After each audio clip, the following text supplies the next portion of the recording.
Hello, Mets fans, and welcome to another edition of the Just Mets podcast presented by the Believe Podcast Network. My name is Andrew Claudio. His name is Rich MacLeod. And as the hit Oscar-winning song by Eminem, "Lose Yourself," once mentioned, snap back to reality. Oh, there goes gravity. The New York Mets lose 2 out of 3 this weekend to the Chicago White Sox after taking 2 out of 3 earlier in the week to the San Diego Padres, and inciting the most optimistic of Mets fans to recite and quote Yogi Berra from the early 1970s, that it ain't over until it's over, and maybe even "You Gotta Believe." Shout out to Tug McGraw. I would personally say that I played along, like I was here for it if it actually happened, but I'm proud of how measured I stayed throughout all of this. But now I turn to Rich because I'm curious. You didn't have a chance to talk about the Padres series, and it's been a week since you've been on these airwaves. So first, how are you, sir? And yeah, the Mets unfortunately lost 2 out of 3 this weekend, and probably put the nail in any coffin that people might have had that were interested in potentially some meaningful games in September. So, Rich, how are you on this fine Sunday evening? Yeah, I'm doing well, and pour one out for the Mets' impossible playoff run. It lasted like a week and a half, maybe less. I don't know how much I ever really bought into any of it.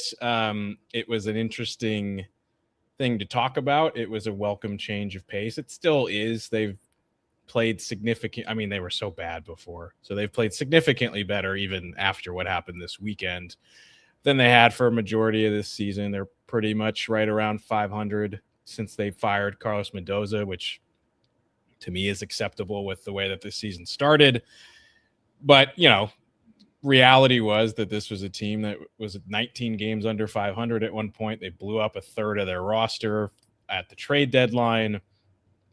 They are missing their best player, who probably is not going to come back this season at this point. I know Juan Soto keeps saying that he'll be back, but the latest news was that he's really hasn't made any progress in his rehab at this point. He's still just doing like wind sprints. So he's probably not coming back. And I think their playoff odds on Fangraphs were 0.1%. And I know we around here don't really love looking at the Fangraphs playoff odds because they were at 99% a lot last year. But when you're under 1%, it's probably not a great sign. You hosted the midweek show the other day, went through the historical examples of teams that have had late season surges. Really only one ever was significantly below 500 at this point in the season. That was the 95 Mariners. And even they weren't as bad as this Mets team was. Outside of that, most of those teams that had big rallies were still pretty decent through the season. They hadn't blown up their entire team. So it really would have been very unprecedented for this team to do anything like that. And yeah, it's essentially, if any piece of you was buying into that, I think that died on Friday night when they lost the first game on a walk-off home run. They wound up doing that twice this weekend, losing on a walk-off again today. But I mean, you said it the other day, every loss, if you want to actually make a real run at the playoffs, is a death blow, and the Mets were killed twice this weekend. So I think that kind of settles it. And I'm just watching with no expectations for the rest of the year. It's just like, give us watchable baseball. And I think that they have done that for close to 3 weeks now. Yeah, since the deadline. That was 3 weeks ago tomorrow was the deadline. And look, first of all, I want to respond to some people that had an issue that I didn't bring up, the 73 Mets that got into the playoffs at 82 and 79. They were 6 games out on August 20th. The team, they were very under 500. They're about 11 games under 500 at that point. So that is a team that surged, but they had to get to 82 wins. The team they were chasing was basically the American League. of this year of the 2026. The team they were chasing, I believe, was Chicago Cubs in 1973. I forget exactly, but they were 500 exactly on August 20th back in 1973. I went looking for a team that had to catch a good team, and that's what you're looking at in this wild card race that the Mets were on. And like the other part of the impossibility, unfortunately, is that the team, like all of these examples that I went through on Thursday, we're talking jump one team to try and win the pennant, jump two teams to try and win a division. Even last year's Guardians and the run they went on had to jump one team to win a division and then played that team in the 3-6 matchup and lost anyway. The more I looked at it, it's why the 30-4 was the number I came up with. And it's like, they're going to have to go on something ridiculous. Yeah. And they're already 1-2 in that stretch. They need to go 30-4. And their next bunch of games are the Milwaukee Brewers, who have the best record in baseball, the Astros, who are beatable, very beatable, but they're in first place. And then the Tampa Bay Rays, who are the best record in the American League. And the Yankees, which, like, again, very beatable, but like, I'm not about to say a series going into Yankee Stadium with the roster that you have is a series that you can win. So, look, I agree with you in the death blow and the fact that we can now get back to just looking for reasons to be optimistic about this team. And I want to get to a comment in the chat because it's been posted 4 times. And shout out to Justin Hall, who just wants us to answer this. I don't know if this is a reference to something, but Andrew Rich, how will the Mets bounce back? They won't. They won't. Or Next they will. season. What does bounce back mean for you at this point, Justin? Like, I think they'll continue to play at this 500-ish level of baseball the rest of the year. In terms of bouncing back, like, I don't think the Mets have a 29-2 run in them. Which would be what it would take to get to 88 wins. But even like think about what the other part of what I was saying is, like, if you're actually thinking the playoffs, if that's the hope for the end of the season, it's going to take something like that.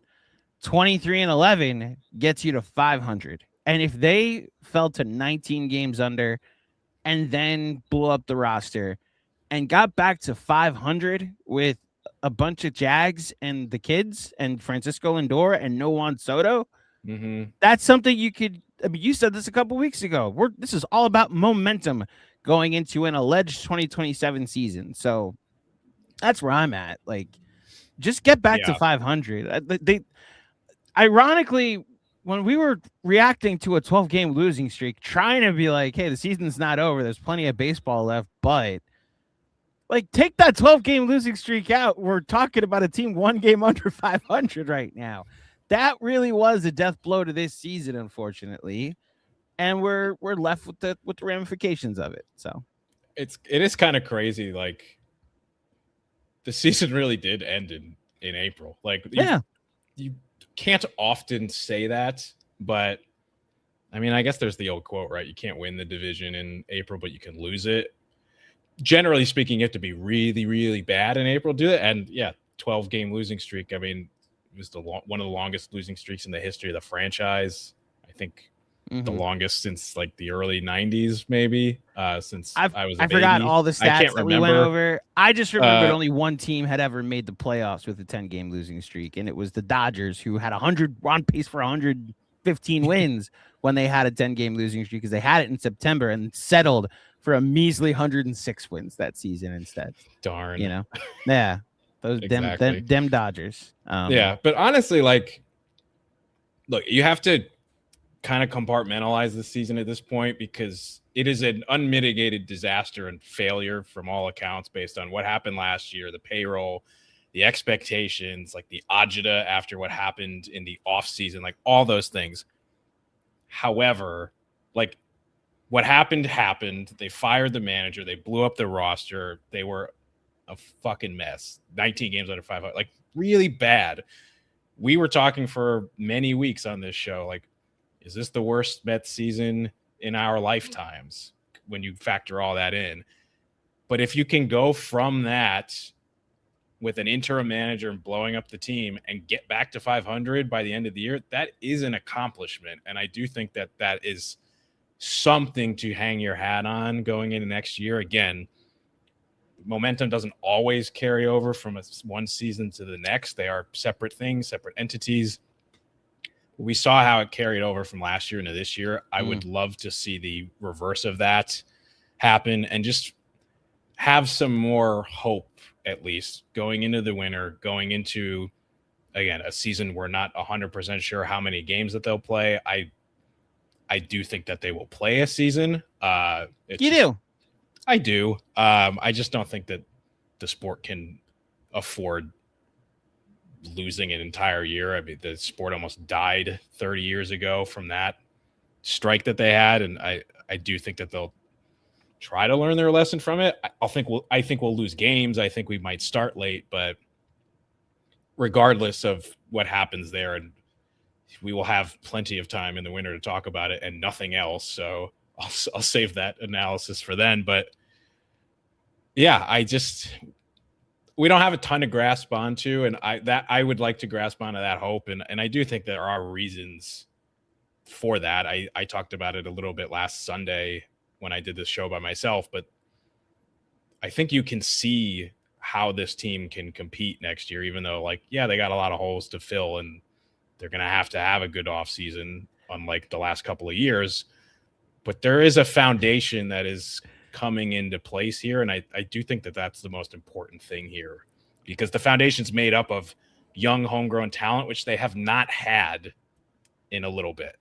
Well, so the ironic part is that, yes, it's made up of young homegrown talent in Benj and McLean and Christian Scott, and I'll even throw Ewing in there, even though he may come up in a segment later. Yeah. But like, then you have Álvarez and what's happened to him, and like, if I get one more update about how Mark Vientos is doing in his rehab assignments, I'm okay. Today. Well, like, we're at the point where they've been watchable for a while, partially because I haven't had to watch statistically one of the worst players in baseball. Right. If he just comes back and listen, I don't want to put all of this on Mark Vientos. I don't want to go fully down that road. Point is, like, yes, they're built on that.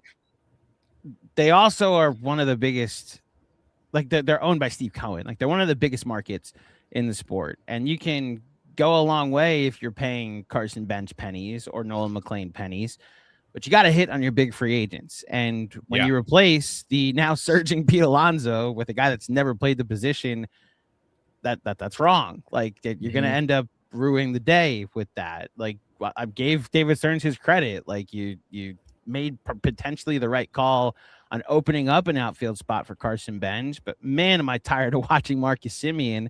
I know what he's been with runners in scoring position. Yes, that's been helpful. He's hitting 205 this season, under league average with the WRC plus or OPS plus on the season. So yeah, like, you're going to have to hit your big ticket numbers too. But look, we're talking about this like they just got swept and this is part of the bad times. They've been very watchable for 3 weeks now. And even this weekend, as you like put up Armand's comment, like, this series was very fun.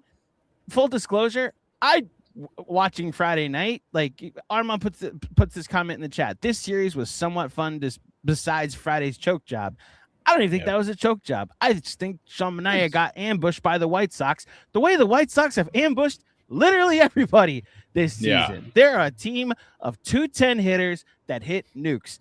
Guess what I did on Friday night watching them go back to back to back on Manaea? I went over to my friends at Fanatic Sportsbook and looked what their odds were to win the American League. Why? Because the American League is ass, and they're plus 700. They have the third best odds to win the American League at the moment. Fourth best odds. Fourth best odds. They're behind the Yankees, the Red Sox, and the Tampa Bay Rays. The entire AL East, and then the White Sox. It's the AL East. Like, they have the fourth best odds. Team that lost 121 games 2 years ago has the fourth best odds to win the league. And you know what? You run into a series where they just got to hit more nukes than the other team in a short series. Why not? So, like, you play 2 1-run losses. You get walked off twice. I guess they lost by 2 runs. Like, you outscored the White Sox this weekend.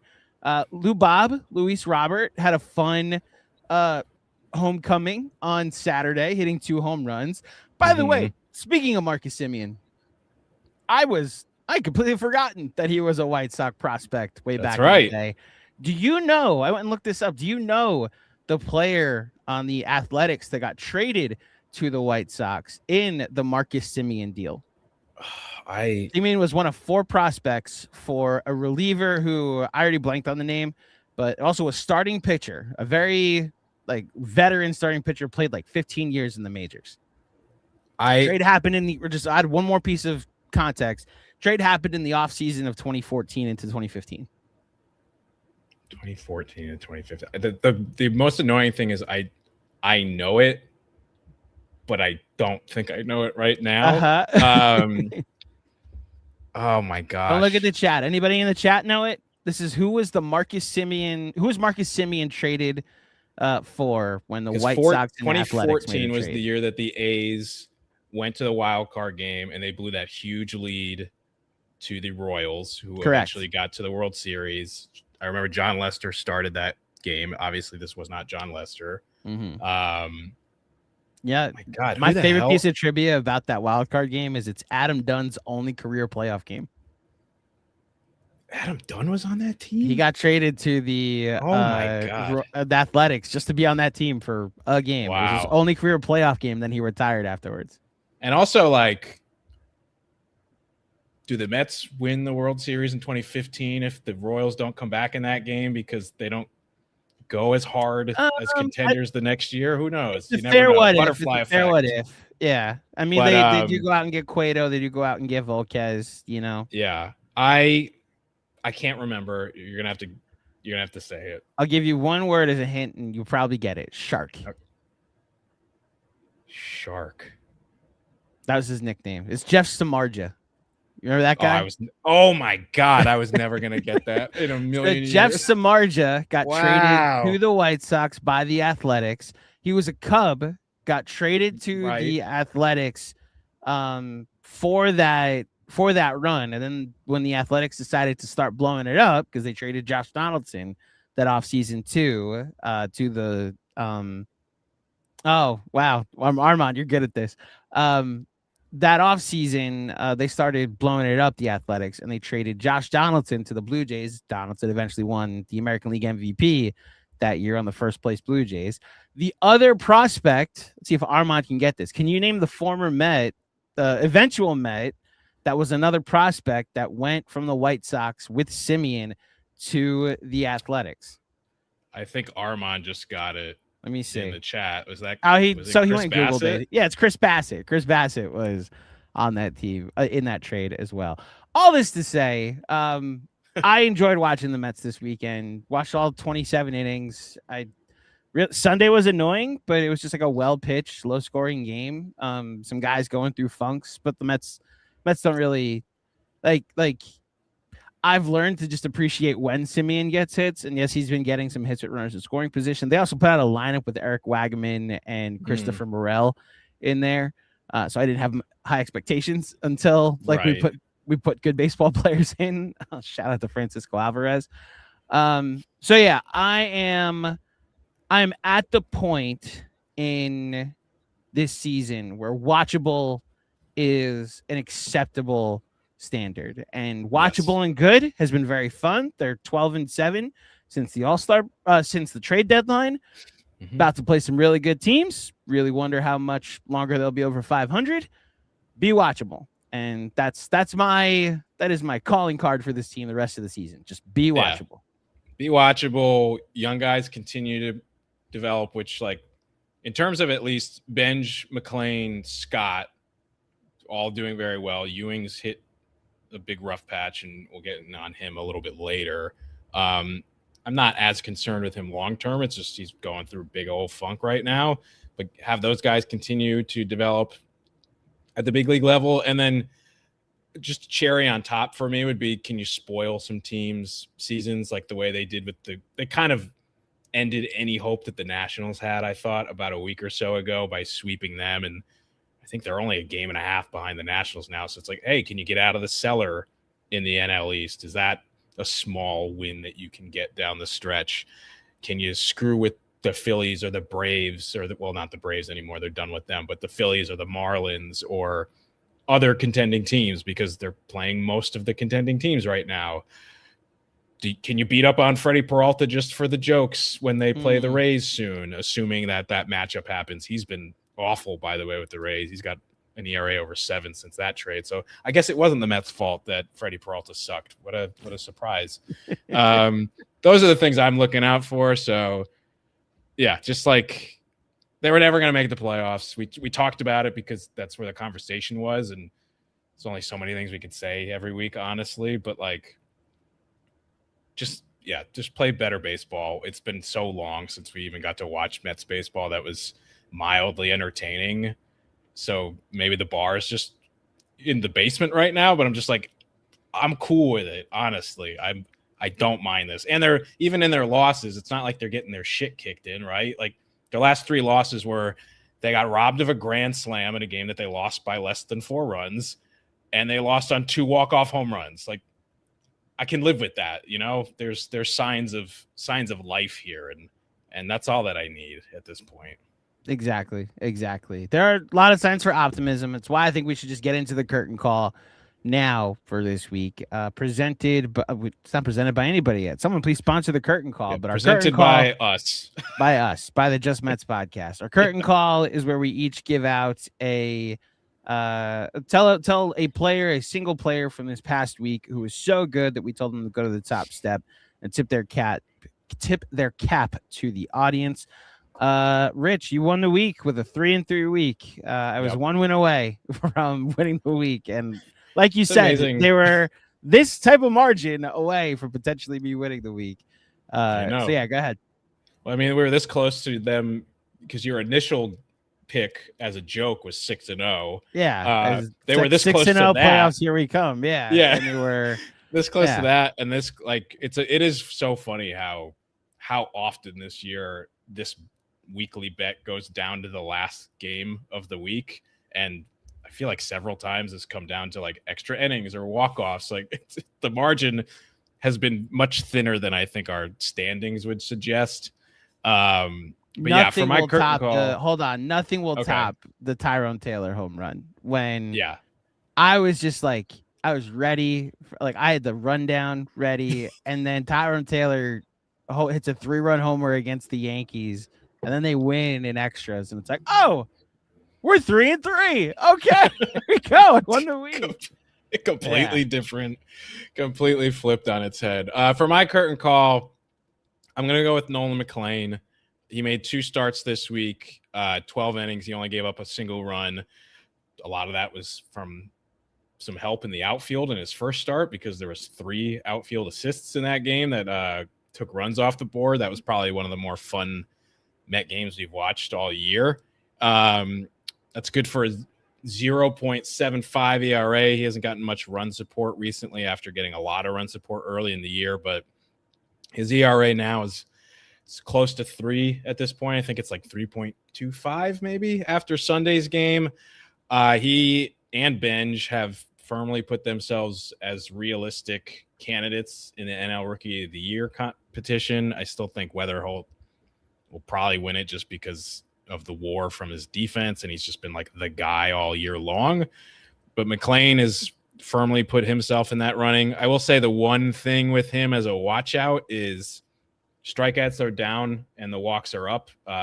Despite only giving up a run this past week in 2 starts, he only had 9 strikeouts and 8 walks. Like, that's not super ideal for him. But again, the fact that he has pitched that well, even with those things, I think is a good sign.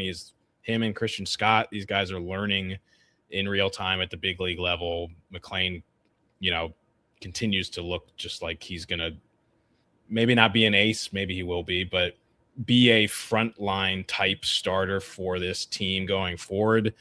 And I think the development from both him and Scott this year has been it's a big deal because the hope is that they come into next year much more seasoned and ready in a situation where the Mets are once again in a position to maybe contend and compete for a playoff spot. So I'm going to give it to Nolan McLean, even though he wasn't perfect this week.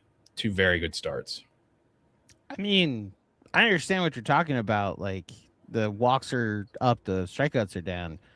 It's like 2 starts where he gave up 1 total run. That's pretty good Exactly. for me personally. So I will say if you're not to fully give out gambling advice, but if you're a betting man and you think Nolan McLean has a chance to get Rookie of the Year, he's currently plus 2,000 on most sports, which is crazy. Well, so it's a 4-person race in our heads because of where Nolan McLean should be in the race, but he is firmly 4th, according to a lot of odds makers.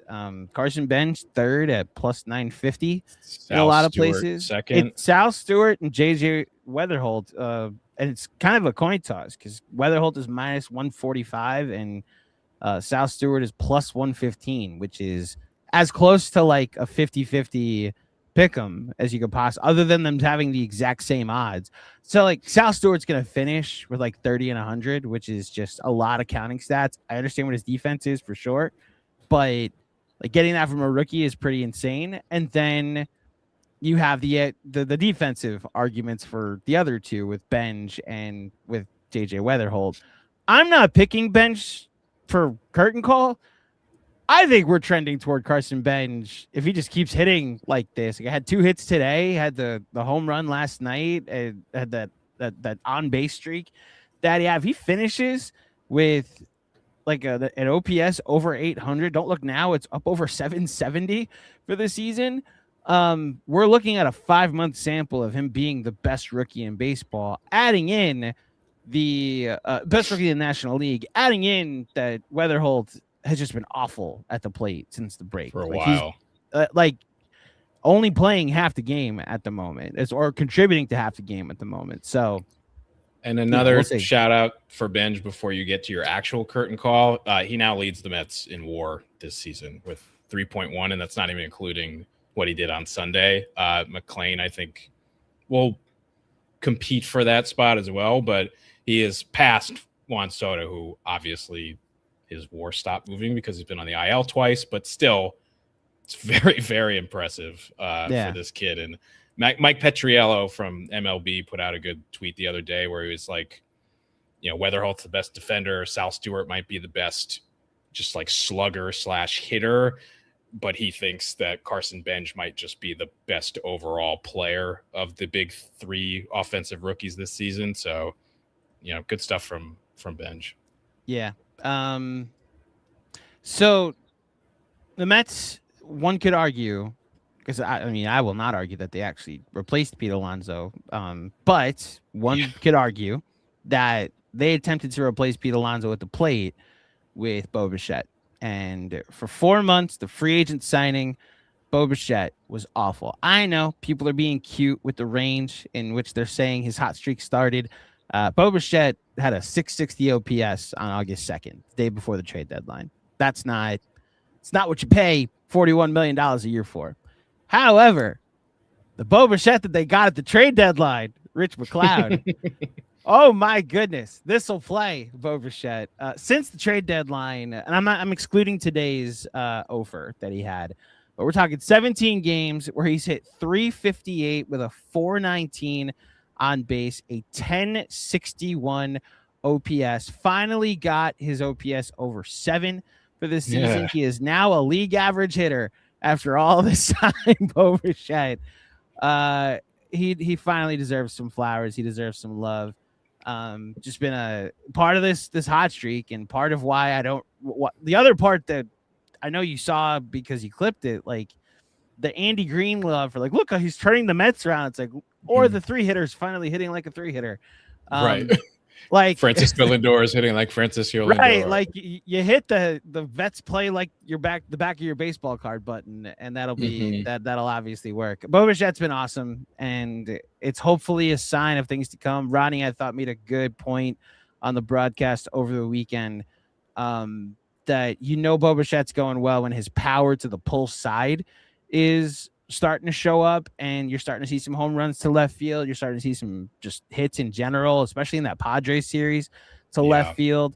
I'm not saying he has to hit 360. By all means, if you want to hit 360 next year, please do, Bo Bichette. But if there's like a really for you, it has to be a 311, a 310 hitter next year with a 370 on base behind a healthy Soto, behind a healthy Lindor, with now Carson Benz and whoever hitting behind you in the lineup. I think that plays. And it's talk about optimism for next year. Getting the Bo Bichette that you thought that you signed in the offseason to actually show up for the last month has been a welcome sign. Yeah, and speaking of next year, I think worth noting that John Heyman put it out a couple days ago that not expecting Bo Bichette to opt out. I think, Andrew, I know you're not surprised by that, but I think some people still kind of expected him to opt out just with the way these contracts generally go. Sometimes these guys opt out even though they don't have the best years. The third base free agency markets also poo-poo caca this offseason, so he could have been leveraging that. But sounds like Bo Bichette might stick around, which again, you can argue if it's good or bad for the Mets because we still don't really know what Bo Bichette we're going to get next year. However, if he finishes the season strong, you can make the argument like, okay, he got his feet under him in New York finally. He's not going to be learning a new position next year. He's not going to be learning a new city or a new team or a new league next year. And it's one less position that the Mets have to go out and fill this offseason in a winter where they're going to still have to do quite a bit of work with first base and their starting rotation and their bullpen, and maybe second base too. TBD on if they try to fill that internally. So, good stuff for Bo Bichette, and seems like he's going to be sticking around for 2 years. And at least he's not crying in the Mets dugout, unlike the other free agent the Mets tried to sign before him, Kyle Tucker. We don't have to go in on that, but I know you don't really care. But I thought I thought it was funny. Like, look, there's a lot of stuff the Mets did this year that was bad, specifically in the offseason. But most of the guys that they either let go or tried and failed to sign, like a Kyle Tucker, have also been really bad. And can you imagine if Kyle Tucker come to the Mets, was making $50-60 million a year, the Mets were still really bad, he was having a bad season, and then was crying in the fucking dugout? It would be a disaster.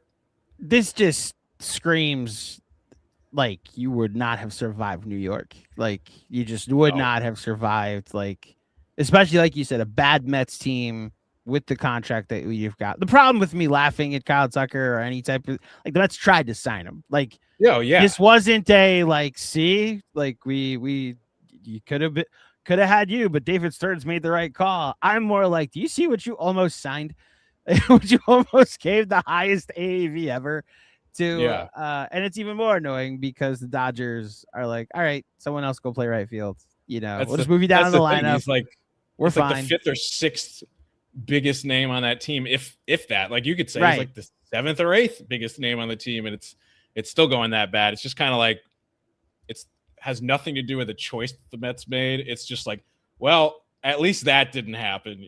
Like, it's the same thing with Diaz. Like, they tried to sign him, they couldn't, probably for the best based on how this year went. It's just like, I'm looking for silver linings on this year, and I'm just like, at least we don't have to deal with that shit. Yeah.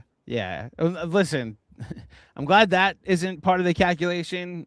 It would have fit right in with the, like, let's go from that in the A block to do Francisco Lindor and Juan Soto like each other as they stood next to each other at picture day this year. I am happy with the Mets outfield for the foreseeable future. But that is a good transition for us to get to El Stinko, which is dedicated to a player, person, coach, front office executive. Sometimes it's been a Twitter personality that was so bad over the past week that Keith Hernandez just sat up and said, El Stinko.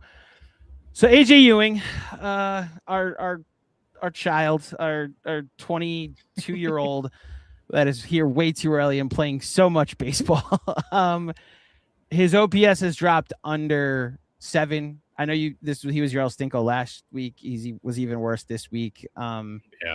He's at the point, like, he had a really rough at bat in the 8th inning on Tuesday against the Padres when they were trying to make a comeback against a reeling Adrian Morejon, where that guy was like just not going to throw a strike, and AJ swung at ball 4, which, look, like, you have Terens on deck. Who knows what would have happened? Or maybe was it Álvarez? Whatever. You had a guy on deck. They probably bring in Mason Miller anyway, so the game probably ends. But just had some rough at bats. Then you get to today, where he strikes out with the bases loaded in the 9th inning, and then, to his credit, like, got a glove on the walk-off home run, but when it rains, it pours. It goes off his glove and over the wall. Over his last 13 games coming into today, so this is as far as I can go on Baseball Reference, we're talking a 351 OPS. Like 5 for his last 49, with only 8 walks during that stretch. This really isn't him that I'm giving the El Stinko to. The kid just seems very cooked. Like, he's playing so much baseball. This is so much more travel than someone at this point in his development, in his career, has played and usually does play. I'm like, Christian Pache is the 4th outfielder at the moment and is not a major league hitter at this point in his career. MJ Melendez, we saw him for a couple of weeks during the season. No, he's not like special or like going to save anything, but now that we're past the point of this mattering, can we get a 4th outfielder that can actually hit or can give these guys a break? Like, maybe Benj is just Superman and he can play the rest of the season. But between Luis Robert not being able to play every day because you're trying to make sure he stays healthy through the end of the season, and AJ Ewing just clearly needing a day here and there, can we just get a 4th outfielder that can actually play and take an at bat here and there? And then you can actually give AJ Ewing some. I feel bad for him at this point. I'm like a concerned Little League parent, Rich. Like, I don't like watching him struggle the way he has. Needs a day to go clear his mind, but I can't because Christian Pache. I'd even sign up for Brett Beatty playing an outfield spot at this point, especially when you have Wagman and Morel on the roster. They are interchangeable. They do the same thing. They kind of hit lefties, not really hit lefties. Not like Wagman had a had a good hit on Saturday, a pinch hit when Andy Green called his number. Awesome. Name a second Eric Wagman hit this season. Name a first Christopher Morel hit this year.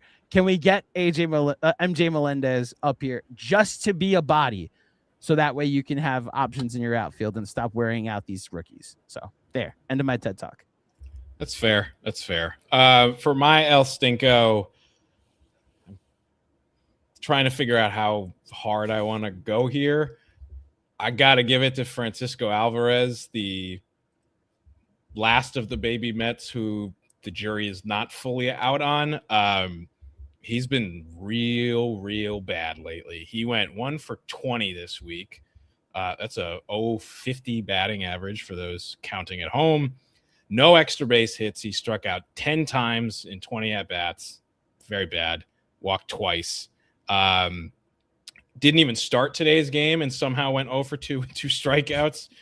Struck out in a big spot in the 9th inning after Jared Young, shout out to Jared Young, tied the game with a base hit. And if you expand this beyond just the last week, over his last 21 games now, Francisco Álvarez is hitting 125 with 1 home run, 4 RBIs, 33 strikeouts, and a 518 OPS. This is something we have seen with Álvarez pretty much every season of his career at the major league level, where every single time you think he's starting to figure it out and you're like, okay, this guy's part of the calculus for the next season, he hits like 100 for a month or two, and then he strikes out in every big at bat. If Francisco Álvarez comes up with a guy on third base, you know the Mets are not scoring that run. It's just been really rough. And look, I know he's 24 years old still. I know he is still statistically one of the better hitting catchers in baseball just because of the position not being great offensively overall. That being said, we are now at the end of his 4th full season in the major league level, and we still have absolutely no idea what this guy is. He hit 25 home runs in his first season, his first full season as a rookie in 2023. He's hit 35 total home runs since then. He's only on pace for 16 this year, which would be the second most he's ever hit at the big league level. So while we think of him as this big, free swinging, slugging catcher, he's really not a slugger. He's hit 20 home runs once in his entire career. And I just don't know what he is at this point. We know Brett Beatty is a bust. We know Mark Vientos is a bust. We think Ronnie Mauricio is a bust.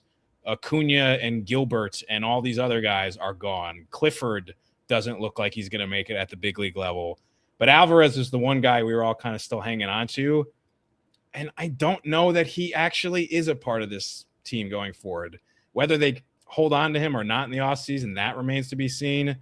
But I'm losing my confidence now that this is going to be a guy that helps this team win baseball games, because he's just been so inconsistent offensively, and of course is one of the worst defensive catchers in the game as well. Not to mention the fact that he also gets hurt 1 to 2 times every single season, and that's only going to increase as he gets older. So I don't have a great capper on this. I'm concerned with the guy, because while he's got a ton of potential at the big league level, at some point potential has to become tangible, or else you're just a forever what if. And right now, Francisco Álvarez just feels like a consistent what if for this team and not an actual baseball player. Clip that. You were cooking on that one, man. My entire Álvarez case is that so much of, I mean, it's what you said. So much of the case for him is that how many catchers are hitting the way he has, and he's just not. Like, he's hitting 9th. Like, the Mets think so highly of his bat that they keep batting him 9th, and that he still finds himself in these runners in scoring position situations, and he's been awful. Like, at a certain point, you are what you are. Mm-hmm. And even like that rookie season, talk about a 709 OPS, but the power was there. The power hasn't come back yet. And then there's the injury concerns. And then there's the defense. And this was something I yelled about earlier in the season. He's a DH waiting to happen, right. Not tall enough to be a first baseman. So he's a DH waiting to happen. He's not good enough hitter to just be your right-handed DH. Exactly. At this point. So look, I was going to come on here and say, because Friday night was just such a frustrating game. I'm coming to the conclusion that Luis Torrens would have started maybe all 3 games this weekend if he didn't get hurt in the game on Wednesday and they wanted to give him a blow. But the fact that I just have so much more confidence in Torrens as a catcher. He's going to win a Gold Glove at the catcher position this year. Add in that he's become Mike Piazza since the trade deadline. What is it? His last 9 games with an at-bat, he's got 6 home runs. Crazy. It's insane. I came up with his only at-bat on Saturday. Up over the wall. He's got a higher OPS than Vlad Guerrero Jr. Well, a lot of people have. So does Francisco Álvarez. Still. But like, for your backup catcher to have a higher OPS than Vladdy is insane. Look, he's not a bust. I'm with you that he's not a bust. I'm also with you. The jury is just so not out yet on, like, yes, he's a positive contributor to this team. Yeah. And if you're really telling me run prevention is the name of the game, and you're staring at a guy who Minaya has better numbers when Torrens catches. Thornton has better numbers when Torrens catches. Christian Scott has better numbers when Torrens catches. The only one that doesn't have better numbers when Torrens catches is Nolan McLean, who has good numbers whenever anybody catches him. So we're at the point where every time Álvarez gets behind the plate, your rotation does worse. Like, what are we doing here? I thought we were preventing runs. So yeah, that's where I'm at with Álvarez. Do you want to head over to so I know they play it's a 6-game homestand against the best team with the best record in baseball, the Milwaukee Brewers, and the Houston Astros, who have the worst starter ERA, have several underperformers throughout their lineup, but might have the American League MVP. And somehow barely over 500, would host a playoff series if the season ended today. Rich, you won the week. What's your prediction? I did. I went with 3-3. I think I've gone with 3-3 the last 2 weeks now. I feel the Mets never seem to play the Brewers well in the regular season. In the regular, very good correction. Shout out Petey. Shout out Pete. The only time I'm going to mention Pete this week. So I don't feel great about that series, but it feels like a cop out. I think they're going to lose. I think they're going to lose 2 out of 3 and then win 2 out of 3. So I'm going to go 3-3 again, but no sweeps. That's my prediction for the week. So you went 3-3 this week. Yeah. So I'm going 3-3, I guess, for the 3rd week in a row. Okay. Yeah. I'm going 2-4. Yeah. I could see it. I think they get swept by the Brewers, personally. Okay. The Brewers are a bit of a juggernaut. Regular season, like you said, in the regular season. They are regular season 100%.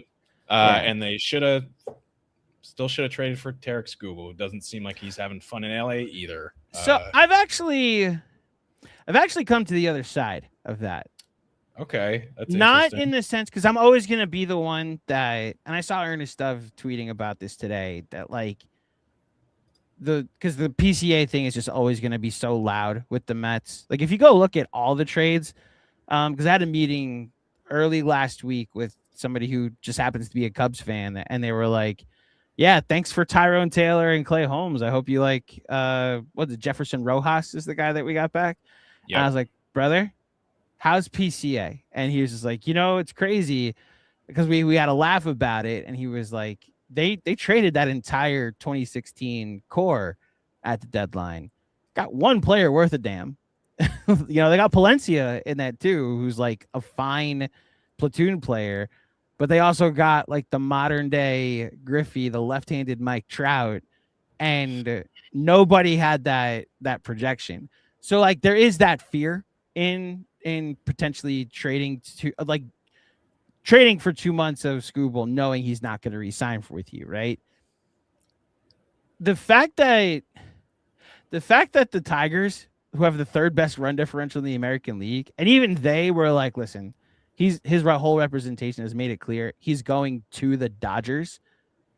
I think it would have been so futile that the Dodgers, I think the only place that the Tigers were willing to trade him to was the Dodgers, because they like, you're going to go live there anyway, and I think it just scared other teams away. It's like, listen, what prospect package are we going to be able to give away? And since the Dodgers prospect package is always rated so high, they were like, here's 3 top 100 prospects. Why not?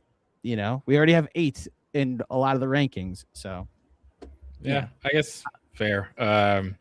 I just like it's one of those things where like when Anthony Davis almost got traded to the Lakers, when it was so clear he was going to be a Laker eventually. And so they only did business with the Lakers. And so listen, if you're going there anyway, we might as well go get every asset that we can. So yeah, I get it. And it's, there's always the fear with the prospects, but it's like, it really is such like a crapshoot, like sometimes it's PCA and sometimes it's Jared Kelenic, who got DFA'd by his 3rd team. Yep. Well, technically 4th team today with the Rangers. I didn't even know he's on the Rangers. Well, he's not anymore. So it's a crapshoot. I only knew because Mike Mayer put out a tweet of Brandon Nimmo pinch running. Jared Kelenic pinch running for Brandon Nimmo, or like going into the game for Brandon Nimmo. And it was like, imagine showing this to somebody in 2017 or whatever, 2018, whenever he got drafted and then eventually traded. Look, you know me, I'm always going to be on the side of the team that goes for it. I also went and looked at the Baseball America. Like this week, I went and looked at the Baseball America scouting report of Pete Crow Armstrong. We're not confident he had a major league bat back when the Mets made that trade in 2021. So a lot of money went in quarterback. Yeah. I wasn't upset at all. I was more like, what else are you going to do? And then they did like Rich Hill was the other signing. The other trade that they made. Remember when Dick Mountain became a New York Met? That's right. He wasn't even bad. He was all right. But it's fine. Yeah. Yeah, the rest of that team played like crap down this stretch. Listen, Taijuan Walker will forever be in hell for me for being an all-star in the first half and then having the ERA over 7. Cookie Carrasco was awful. Tyler McGill was awful. That season was lost because Jacob deGrom pitched like the starts or something. Well, so he had the best start in MLB history. It felt like through he still ended up with a 4 WAR that season, and didn't pitch the last 3 months of it. Like, we're talking about a guy that ERA plus usually once it hits a certain number, it's like stupid to look at it. It's like plus minus in the NBA. Once it's over 20, it's just a big number, right? Right. Jacob deGrom had like a 550 OPS ERA plus that year, and it was I remember back. That's back when what was the app called? There was like a thing we were doing that's like Twitter Spaces, but it was brought to you by Spotify. We're doing it every Saturday. Oh, Green Room, right? And I jump on and I tell Macri, like, I don't think that what Jacob deGrom is doing is human at the moment. And then a week later, he got hurt. It's like, oh, what he was doing wasn't human. There you go. And we didn't see him for like a year. Right. Quite literally a whole year. Yeah. And then he comes back at the deadline. Also on my birthday. We should say while we're here, congratulations to Jacob deGrom, 2,000 strikeouts this week. Yeah, that was cool. Yeah. Looking forward to you no longer being a Texas Ranger, so you can get your number retired and go into the Hall of Fame as a Met. I'm very happy he did not accomplish that feat with the Atlanta Braves because he denied that trade. Yeah. Why do you think he did that?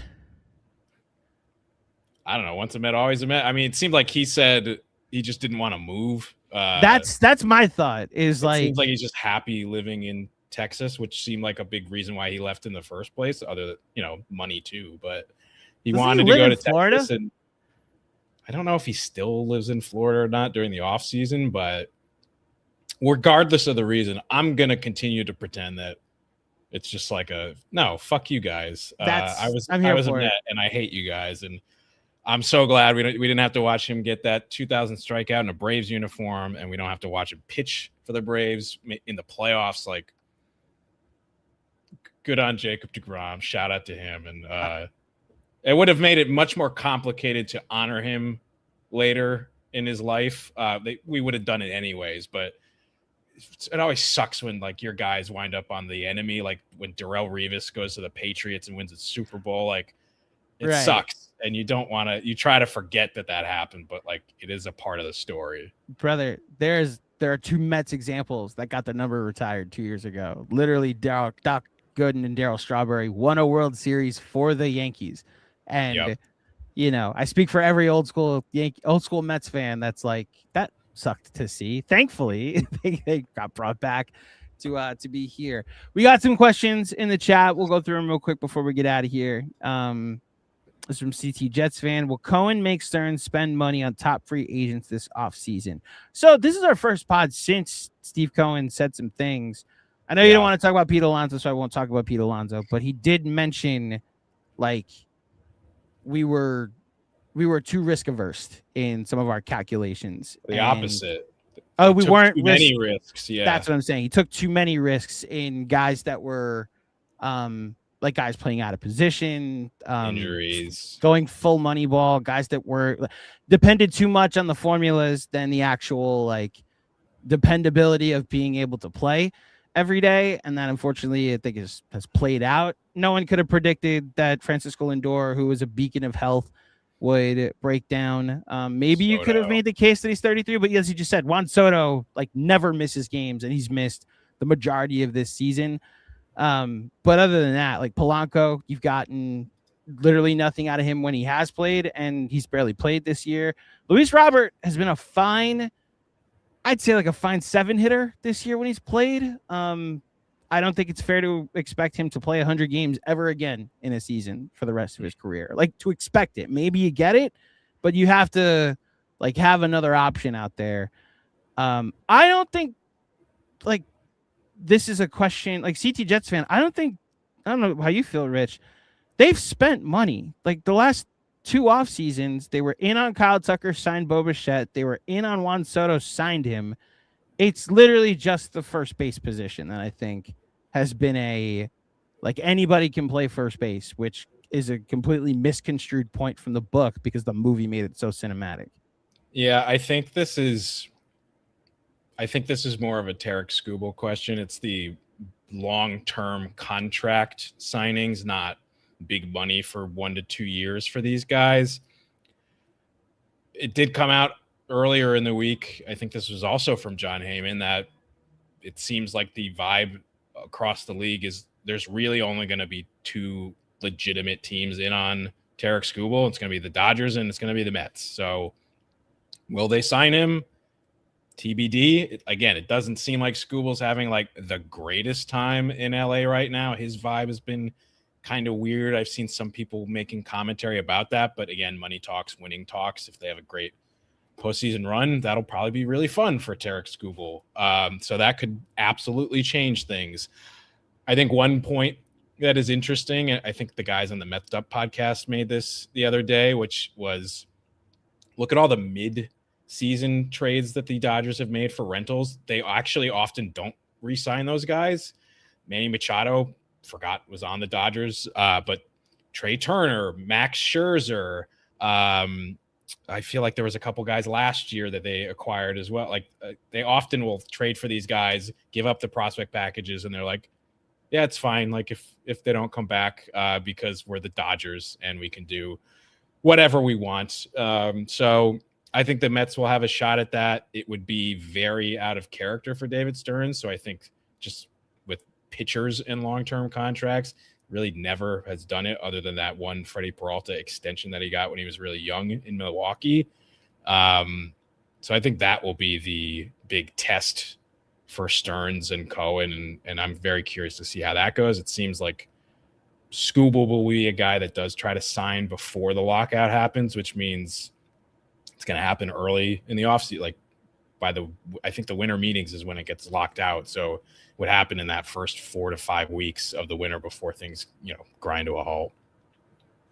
I'm going on record now. I think Tariq Skubal is going to be a Dodger, and I think you're right. He's going to sign before the winter meetings, before the lockout starts, and I'll go on record that he'll use the Mets to drive up the price, but Cohen will read that this is just Yamamoto all over again, and Skubal will break the record for AAV and for years, but won't get like the astronomical 500 million I think that he wants, because I think, like you said, it'll be a 2-horse race, and Cohen will recognize, I've made a good enough offer. If you want to go live in LA, go live in LA. And then Mark Walters will go to jail.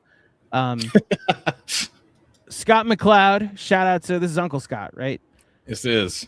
Shout out to Uncle Scott. Stay watchable for 2 more weekends until Red Zone, baby. Didn't watch a second of the Jet. Oh no, I saw some. They got an interception, right? He did. Doesn't count, but Andres Cisco had a pick. Gino went 7 for 7. I saw that. 7 with a touchdown. Team's mostly healthy. How we feeling? I feel like in this edition of Just Jets, I make this mistake every year in the beginning. To be fair, like I thought they were going to be decent last year, and they very much were not. I think that they will be like a feisty 7-win team if they don't have any major injuries. I think that the roster is actually like not bad, and if Geno Smith is just the 20th best quarterback in football and not like the 87th best quarterback like Justin Fields was last year, who couldn't throw a forward pass, I think that does a lot. They have good weapons around it. You have Garrett Wilson, A.D. Mitchell, you have Omar Cooper Jr., Sadiq, Mason Taylor, Breece Hall, Braylon Allen. Like that's the best on paper skill position group that the Jets have had in this 15-plus year drought that they're in. And I think that Geno, despite being really bad last year, was in a very, very bad situation that was far worse than this one. So I think that they will be plucky and watchable, similar to how the Mets have been post-trade deadline. They've been plucky and watchable. I'll take it. If the Jets are in the hunt, in the hunt graphic in December, It's been a while. I think that can be an accomplishment. For sure. Armand is amazing with a comment. Who will be the fourth outfielder this offseason? Morabito, re-sign Robert after declining option, or sign another free agent. So I pulled up the options. Tyrone Taylor, our old friend, I think is someone I'd be interested in bringing back, just so you can, if he succeeded as a Met. I also just want the satisfaction of like you traded a guy and then you just re-sign him. So you just, I mean, if they could do that with him and Clay Holmes, it'd be very funny to be like, we got your prospect and you got 2 months of nothing, but you still got PCA, so you still win. You still win. Tyrone Taylor's an option. Ramon Laureano was a guy that I wanted last offseason, and he ended up staying in San Diego. He'd be an option.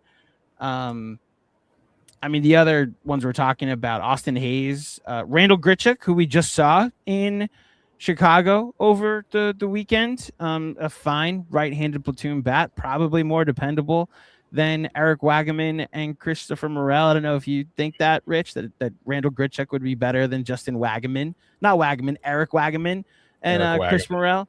I agree. That was a joke. Yeah, of course he is. And then, like, I saw Finkelstein put this out, use the club option, use the $2 million buyout to terminate the last year of Lou Bob's contract. And then sign him like 1 year, $7 million to be the Mets' fourth outfielder.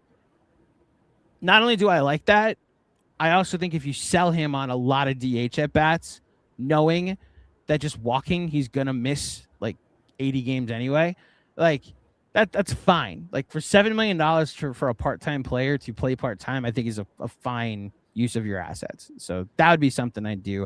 I have not seen enough of Nick Morabito. His numbers have gone down since his like 2-week stretch where the Mets gave him Gary Carter's number and it turned the season into the spiral for good. Call him up in September to get an answer to that question, but that's where I am. I'd be fine with Lou Bob. I keep calling him Lou Bob, Luis Robert, and Tyrone Taylor, and with an asterisk on the Ramon Laureano. That's like a fine option too if they were to go get him. Yeah, I don't hate any of that, and I agree with you on the Morabito stuff. Like, you just shouldn't, especially with a young outfield already that they're going to have. Like, I don't want to – it's hard to make young players part-time players while they're also trying to figure out how to develop at the big league level. We saw that with guys like Beatty, and I'd rather not do that, honestly.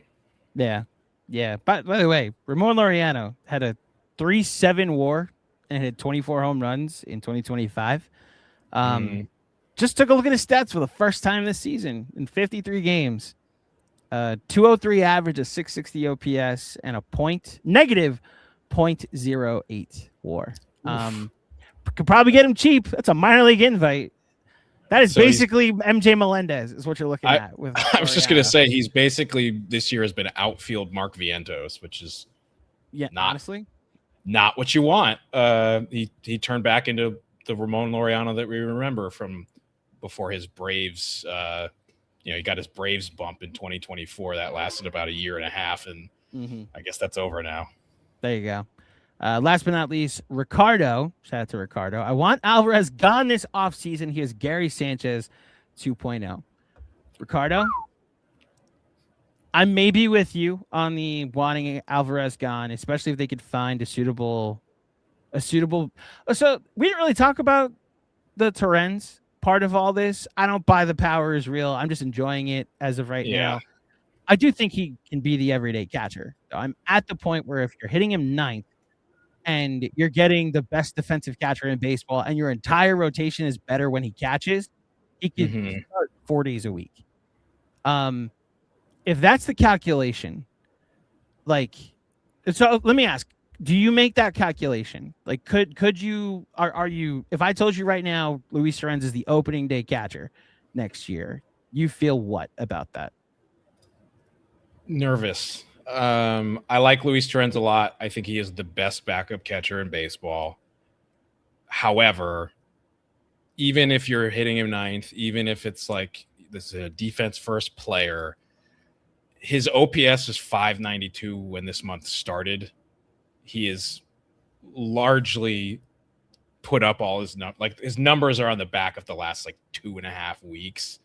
And if you look at his career, he's more of like a 660 OPS type player, which makes me a little bit nervous, especially considering, again, this year he was more in the 500s for a long time.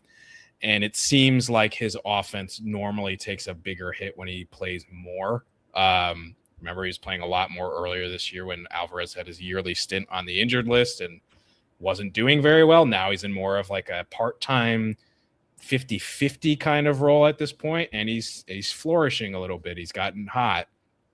I would feel much better about it if you could get a nice guy to pair him with there. It's not Hayden Sanger. It's not a guy that is in the Mets organization right now. And as we have stated many times, it's just very hard to find good offensive catchers. That's why we're still entertaining keeping Álvarez at all, despite all the red flags. So I would be a little bit nervous, if because I just don't know who you go out and get who wouldn't be the start. If you're like, oh, let's do a catcher for catcher swap and get Shea Langoliers, well, then he's going to be your starter at that point. You know what I mean? Like, not Luis Torrens. He's still a backup. So I just don't know how that works in a way that I would feel good about. But that's just me. I'd go get a third catcher, to be clear. Yeah. Like, I would go, like, ironically, Ricardo's thing here about he's Gary Sanchez 2.0. Would you go get Gary Sanchez? Gary Sanchez might be an option. Gary Sanchez hits the ball. I understand the concerns about his bat. I think he's graduated so much defensively to just, he's the best defensive catcher in the sport. Like, he's going to win the Gold Glove this year. And if you can, like, I guess the point I'm more making is I would make the flip that he's the starter, even if that's just, he's a 3-day-a-week catcher still. I would want him. I always want him starting, is my point. Every starter is better with him behind the plate. That there's just too much data to support him being in there more often than Álvarez behind the plate. And what we were screaming about back in May that they, to their credit, decided to do, they made Álvarez start DHing. So go get a third. If you're so convinced that his bat is something that can play at this level, go get a third catcher. So that way Torrens can't get hurt in a game, and then you're stuck losing your DH because you had to go put a guy that's not good at catching behind the plate. Right. The other part of Ricardo's comment that is so disrespectful to Gary Sanchez 2.0. Gary Sanchez once hit 38 home runs in a season. Like, Gary Sanchez was so good. Álvarez has never even come close to how good Gary Sanchez was at the beginning of his career. Became like an automatic out at a certain point, and then it's kind of settled into, he's settled into like a fine right-handed platoon player at this point in his career. I would sign up right now for Álvarez. Like, what's the stat you said? I'd like a first and second cat. Well, yeah. So Armand, different Armand, the Yankee fan Armand. Hope you're having a good summer, man. Armand says, as a Yankee fan, I'd like a first and second catcher. You know what? I'll take Austin Wells. Who am I giving up for Mark Vientos? I guess. Sure. Phone it in. Sure. I'm curious. You just have to take. Fan do that? I don't think the Yankee fan is trading for Mark Vientos. Although, to be honest, you get Austin Wells out of here, and then you only have to pay for 1 year of Mark Vientos. The problem is Austin Wells, I think, is going to have. I think there's actually a good baseball player in here. His defensive number. Armand is amazing. So we have an Armand off in the chat right now.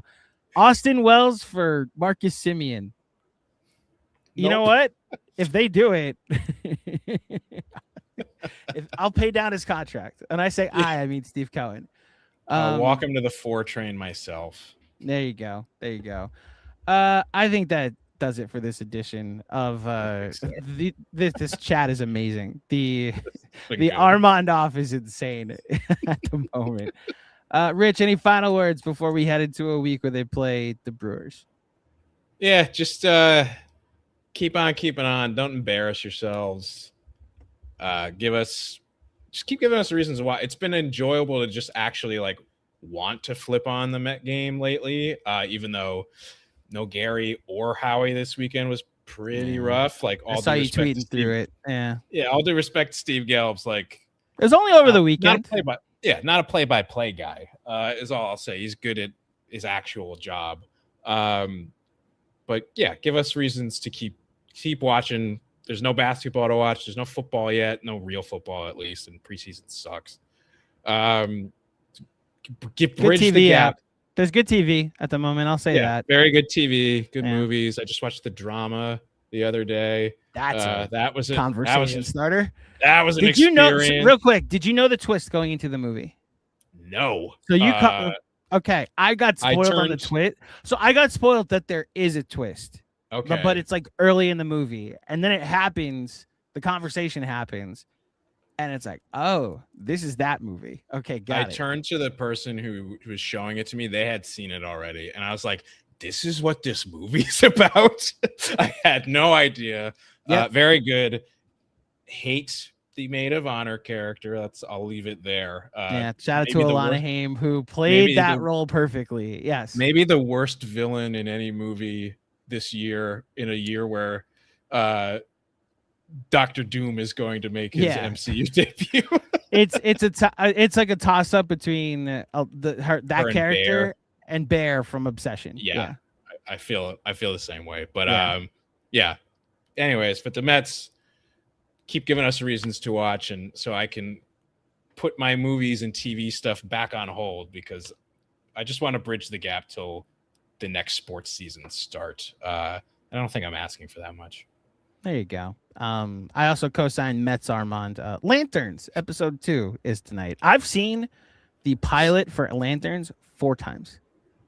It's good. It's very good. Oh yeah, I co-signed. So I watched it with the missus when we got back from the Hamptons last weekend, and then it was like I had just driven from Hampton Bays back to Queens, so I was exhausted, and I was like, I barely watched that, but it seemed very good. Watched it by myself, rewatched it, and was like, oh, this is actually like kind of a masterpiece.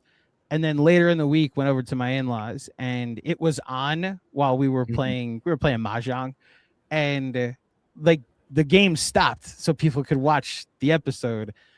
And then after the game was done, they were like, "What channel was that on?" That was HBO, and we watched the episode front to back. When you tell me, like, it got billed as a Green Lantern, a superhero movie meets True Detective, and I was like, yeah, okay. Then watching the pilot, it's like, oh, this is a superhero, a comic book meet True Detective, and yeah, I'm very much all in on this show. I might have to. You might have to get into it then. I can't recommend it enough, man. Cannot recommend it enough. Hold on, there's one more from Yankees Armand in here, and then we'll get out of here. Is it fair to say you have more good young players, but we have the 2 best in Rice and Cam? Oh, that's actually a good one. That's a good question. I mean, you got to. I take Cam Schlittler over anybody. McLean. Ben Rice. Well, so that's the thing. Are you doing the? So if you're ranking them, Cam's 1. I would take Benj over Ben Rice. Maybe I'm being a homer there, but I would take Carson Benj over Ben Rice. I can't do that yet. I mean, Ben Rice has been really good. I know he cooled off, but he's still been. He's going to hit 40 home runs this year. I made the case he was the best first baseman in baseball back in April. Like, right, I fought you. This is my hill to die on. Has reverted back to the mean. I'm just saying I'd rather have the guy that's the all-around better player that plays an outfield position. Bench does have the higher WAR for your arguments, like right. It's why it's a debate. I would take him over. Like I agree, it's a debate. I would just take again. I'm probably being a bit of a homer there. I do think it's a toss-up, and so I'll take my guy in that. Yeah. Then I think you go Rice and McLean, and I think. Well, even that is a Lombard in. Like, what's Lombard gonna be? It's very early for him. We're doing the Volpe thing with Lombard already, because Volpe was Lombard, and now everybody hates Volpe, and but now Lombard's going to be the guy that's amazing. And I'm like, did you guys not learn your lesson? That doesn't mean he's going to be bad, but like maybe not. Let's stop anointing everybody as Jeter after like a week. That hasn't really worked out super well before. I know I think he's made errors in 3 straight games, but three straight games, Lombard. He's shown something, and he's very, very young. So you got to factor him in. But I feel good about McLean, Benj, Scott, Ewing's. I don't know yet. And then all the guys on the precipice now for the Mets in double and triple A with all the trades that they made. So I think that this is probably a fair comment from Yankee Armand. Yankee Armand, this is a fun debate. Like, I enjoyed having the conversation personally. This could be a good off-season pod with a Yankee person. By the way, I actually think we just had the pod, so I don't even know if we have to have it.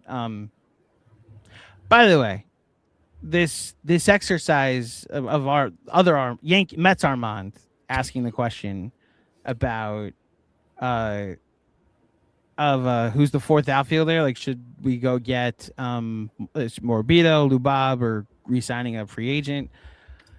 It's gotten me now on the 2027 free agent class. Mm-hmm. Bo Bichette's going to opt out. Oh, you changed your mind. I told you that. I mean, it was bad, but he's the 2nd best free agent as of right now. It's Burns. It's Skubal, and then like I just said it, Corbin Burns is like would be like a top 5 free agent here. Like this is not good. Yeah, I mean, it depends on. Bichette's gonna opt out. I'm calling it now. Bichette's gonna opt out.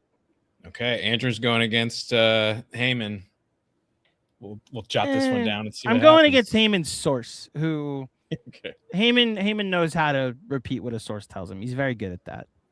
Yeah, we'll see. Yeah, I'm calling that now. Okay, thank you everybody for tuning in to another edition of the Just Mets podcast. Thank you so much to the Mets for making these doable these days. Yes. Please get us through another week where we can keep doing them.